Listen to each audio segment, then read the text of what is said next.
আল্লাহ রাব্বুল আলামিন বলেন, আল্লাহু ওয়ালিয়ুল্লাযীনা আমানু ইউখরিজুহুম মিনায-যুলুমাতি ইলান-নূর।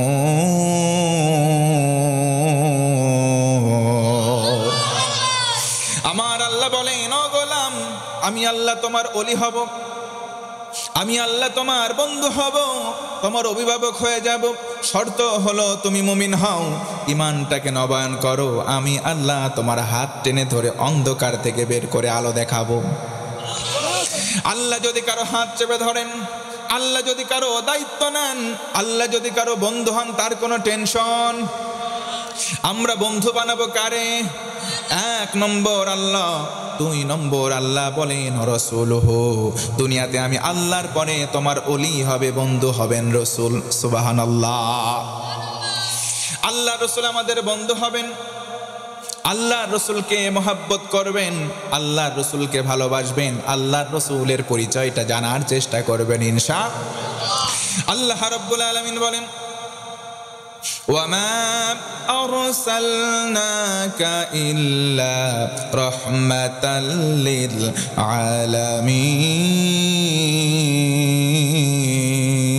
للعالمين। আমার আল্লাহ বলেন, ও গোলাম, আমি আমার রাসূলকে গোটা আলমবাসীর জন্য দয়া করে প্রেরণ করলাম। জোর গলায় বলেন একবার সুবহানাল্লাহ।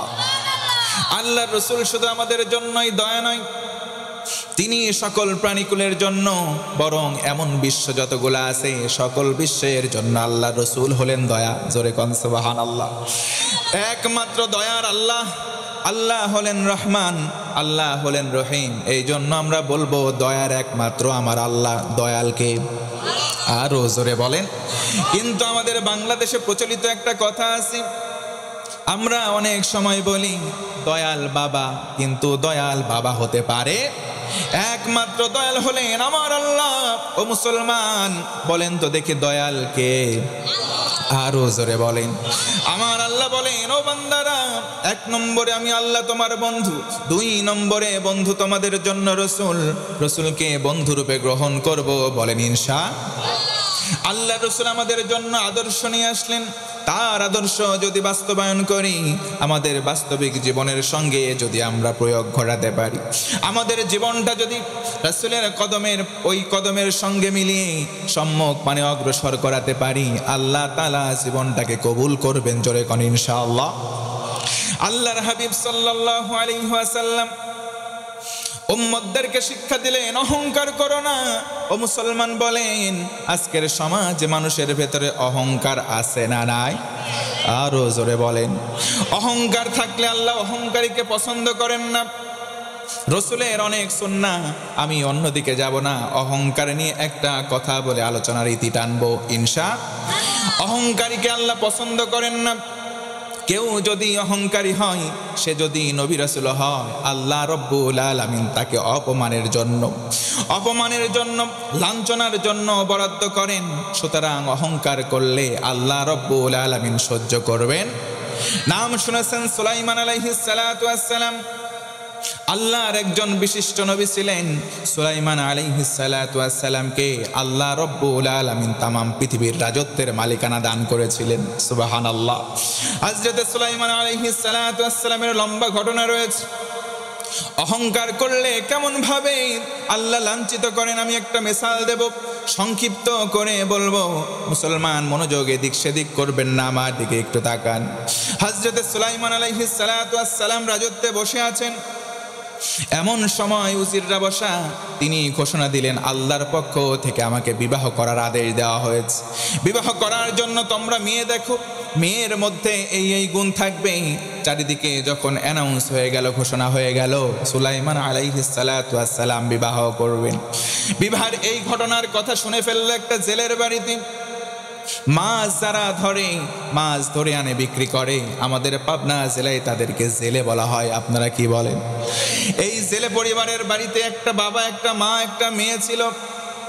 ওই মেয়ের কানে যখন খবর গেল, মেয়ে তার মায়ের কাছে খুনসুটি করে বলে, মা, সুলাইমান আলাইহিস সালাম নাকি বিবাহ করবেন। আমার মনের মধ্যে আমার দিলের মধ্যে তামান্না, যদি আমি সুলাইমান আলাইহিস সালাতু ওয়াস সালামের স্ত্রী হতে পারতাম, আমার জীবনটা তার জন্য সেবা করে উৎসর্গ করতাম। সুবহানাল্লাহ। কিন্তু আমাদের দেশের মা বোনদের যারা বিবাহ উপযুক্ত, তাদের দিলের মধ্যে তামান্না বড় বাড়িতে বিয়ে হলে সারা জীবন ঐশ্বর্যে কাটাতাম। কথা বলেন ঠিক কিনা? এখানে আমাদের পার্থক্য রয়ে যায়। লম্বা ঘটনা, সেদিকে যাব না। এই ঘটনা যখন মায়ে বেটি কথা বলে, পাশ দিয়ে যাচ্ছিল আরেকজন, যাওয়ার সময় বাড়ির ঘটনা শুনে ফেলেছে। সমাজের মধ্যে, গ্রামের মধ্যে এমন অনেক মেয়ে মানুষ আছে, দেখবেন এক বাড়ির পাশ দিয়ে যাওয়ার সময় কান পেতে শোনে বাড়ির মধ্যে কি কথা হয়, আছে না নাই? ওই যে কুটনিবরি কথা শুনে সেখান থেকে উজিরের কাছে গেল, গিয়ে বলে শোনো, একটা জেলে বাড়ির ওই মেয়ে, গরিব একটা পরিবার, সেখান থেকে তারা এই কথা বলছে, সুলাইমান আলাইহিস সালাতু ওয়াস সালামের সঙ্গে নাকি তারা বিবাহ করতে চায়। সুলাইমান নবীর কানে ঘটনা চলে গেল। সুলাইমান নবীর মনটা একটু ঘৃণা ভরে বলল, অহংকার দাম্ভিকতা এসে বলল, জেলে পরিবারের মেয়ে এই কথা বলেছে, যা তাদেরকে ওখান থেকে বহিষ্কার কর। একটুখানি অহংকার চলে আসছে নবীর কলিজার মধ্যে, কিন্তু আমার আল্লাহ সেই অহংকারে সহ্য করেন না। সুলাইমান আলাইহিস সালাতু ওয়াস সালামকে পরীক্ষায় ফেলে দিলেন। জোরে বলেন আল্লাহু আকবার। হযরত সুলাইমান আলাইহিস সালাতু ওয়াস সালামকে আল্লাহ বললেন, সুলাইমান, মানুষ হয়ে আমি মানুষকে সৃষ্টি করছি, গোটা পৃথিবীবাসীর জন্য আমি মানুষকে আশরাফুল মাখলুকাত বানালাম। তুমি পয়গম্বর হইছো, এই জন্য স্যার নাই, সেও মানুষ, তুমিও মানুষ। কথা বলেন ঠিক কিনা? মানবতাকে ভালোবাসতে শেখো। এই অহংকার আমি আল্লাহ পছন্দ করলাম না, এই জন্য তোমার একটু সময় দিতে হবে, তোমাকে একটু এর জন্য মূল্য দিতে হবে। তুমি সাবধান থাকবা, তোমার মতো হুবহু একটা সুলাইমান আমি তোমার রাজত্বে পাঠাবো, তোমার রাজত্ব তার কাছে হারিয়ে যাবে, সাবধান থেকো। আল্লাহু আকবার। সুলাইমান আলাইহিস সালাতু ওয়াস সালামের অনেকগুলো মুআজিজা ছিল, তার একটা মুআজিজা ছিল চাই নামাজ তখতে সুলাইমান যেখান সেখান উড়ে চলে যেতেন। আল্লাহু আকবার। তার হাতে একটা আংটি ছিল, জান্নাতি আংটি। এই আংটি আল্লাহর বিশেষ মুআজিজা, সুলাইমান আলাইহিস সালাতু ওয়াস সালামকে দান করেছিলেন। জোর গলায় বলেন একবার আল্লাহু আকবার। কিন্তু যখন তিনি বাথরুমে প্রবেশ করতেন, আংটি নিয়ে প্রবেশ করতেন না। বিশিষ্ট একজন লোক ছিল, তার কাছে আংটি খুলে একবার টয়লেটের মধ্যে প্রবেশ করলেন আর বললেন, সাবধান, উসির প্রজারা সাবধান থেকো, আমি সুলাইমানের মতো দেখতে এমন একজন আজ যে কোনো সময় আসতে পারে, তার হাতে আমার রাজত্ব চলে যাবে, তোমরা সতর্ক থেকো। আসল সুলাইমান আলাইহিস সালাতু ওয়াস সালাম বাথরুমে গেলেন, আর ঠিক ওই সময় শয়তান সুলাইমান জিন যে ব্যক্তিটার রূপ ধারণ করে চলে আসবে, এসে ওই উজিরের কাছে বলে, আংটি দাও। উজির আর বুঝতে পারে না এটা নকল সুলাইমান, ভালো চিন্তা করে আংটি দিল। আংটি পরে রাজদরবারে গিয়েছে, আরে সিংহাসনে নকল সুলাইমান বসে গেল। জোরে কন্যা নাউজুবিল্লাহ। নকল সুলাইমান বসে আছে। বাথরুম থেকে বের হয়ে উজিরের কাছে গিয়ে বলে, কই আমার আংটি দাও। এবার উজির চিন্তা করলো, এটাই মনে হয় সেই নকল সুলাইমান। এর ধর, গ্রেপ্তার করা হলো। আসল সুলাইমানকে ধরে রাজদরবারে নিয়ে গিয়ে শাস্তির আওতায় নিয়ে আসা হলো। নকল সুলাইমান রাজত্বে বসে আছে আর চিন্তা করছে, ধরছি আসলটারে। এইবার এখানে তরে আঘাত করা হলো, অজ্ঞান করে তারে পানির মধ্যে ফেলে দিয়ে আসা হলো। জোর গলায় বলেন নাউজুবিল্লাহ। পানির মধ্যে ফেলে দিয়ে আসা হলো। এইদিকে নকল সুলাইমানের রাজত্ব চলতেছে। লম্বা ঘটনা ছিল, সেই দিকে আমার যাওয়ার সুযোগ নাই। মুসলমান, একটু বলেন তো দেখি, আমাদের বন্ধু হবেন কে? এক নম্বরে আমাদের বন্ধু আল্লাহ, দুই নম্বরে রসুল। রসুল শিক্ষা দিচ্ছেন অহংকার মুক্ত জীবন গঠন করা লাগবে। অহংকার করলে আল্লাহ কেমন ভাবে আমাদের মূল্য নেবেন। সুলাইমান আলাইহিস সালাম তার জিন্দেগি থেকে আমরা অহংকার মুক্ত জীবন গঠনের ঘটনা শুনছি, কষ্ট হয় নাকি? সুলাইমান আলাইহিস সালাতু ওয়াস সালাম অজ্ঞান অবস্থায় পানির ধারে পড়ে আছেন, আর ওই দিক দিয়ে যাচ্ছিলেন ওই যে জেলে বাড়ির ওই জেলেটা মাছ ধরতে। জোরে কোন আল্লাহু আকবার। জেলে এবার দেখলো, আহারে কি সুন্দর যুবক, এই জায়গায় অজ্ঞান। কাছে গিয়ে দেখলেন, আহারে এখনো দেখি জানটা নড়বড় করতেছে। সেবা করলেন, শুশ্রূষা করলেন, কোলে তুলে নিলেন, বাড়ি দিকে রওনা হলেন। মুসলমান বলেন তো আল্লাহু আকবার। পৃথিবীতে জীবন যিনি দিতে পারেন তিনি কে? আর জোরে বলেন কে? আর পৃথিবীর সবাই মিলে যদি একজন রে মারতে চাই, আল্লাহ যদি বলেন না আমি তারে বাঁচিয়ে রাখবো, কেউ মারতে পারবে না। মুসলমান বলেন ঠিক কিনা? ও মুসলমান, সুলাইমান আলাইহিস সালাতু ওয়াস সালামকে জেলে আস্তে করে বাড়িতে নিয়ে গিয়ে সেবা করলেন, শুশ্রূষা করলেন। জ্ঞান যখন ফিরে কথা বলতে পারে না, ডেকে বলে যুবক তোমার নাম কি বলো?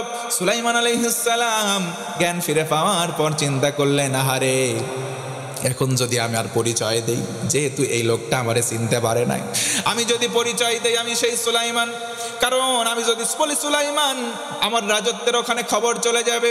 যদি খবর চলে যায় আমি যে এখনো বেঁচে আছি, তারা দলবল নিয়ে এসে আমার এবার সত্যি সত্যিই হত্যা করবে।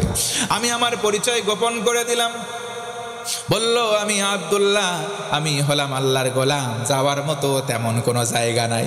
মিথ্যাও বলে নাই, কৌশল অবলম্বন করেছে। কথা বলেন ঠিক কিনা? কিছুদিন যাওয়ার পর যখন সুস্থ হয়ে গেলেন, এবার ডেকে ডেকে বলেন, ও বাবা তুমি কোথায় যাবা? যাওয়ার কোনো জায়গা নাই। যদি এখানে থাকতে চাও, আমার কোনো সন্তান নাই, আমার ছেলে সন্তান নাই, তুমি যদি থাকতে চাও আমি তোমার ছেলে হিসেবে গ্রহণ করব। সুবহানাল্লাহ। কিন্তু তোমার একটা দায়িত্ব দিতে চাই। কি দায়িত্ব বলেন? আমার বাড়িতে থাকবা, খাবা, আর আমি দৈনন্দিন মাছ ধরতে যাই, আমার সঙ্গে শুধু খোলইটা নিয়ে যাবা। আমি মাছ ধরবো, সেখানে রাখবো, তুমি টানবা। আল্লাহু আকবার। রাজপ্রাসাদে সিংহাসনে বসে জেলে বাড়ির মেয়ে বিয়ের প্রস্তাব দেওয়ার কারণে অহংকার করলো। অহংকার বিচূর্ণ করে যিনি জাল ধরতে পাঠালেন তিনি কে? এই জন্য অহংকার দাম্ভিকতা করা যাবে? আরো জোরে বলেন, যাবে?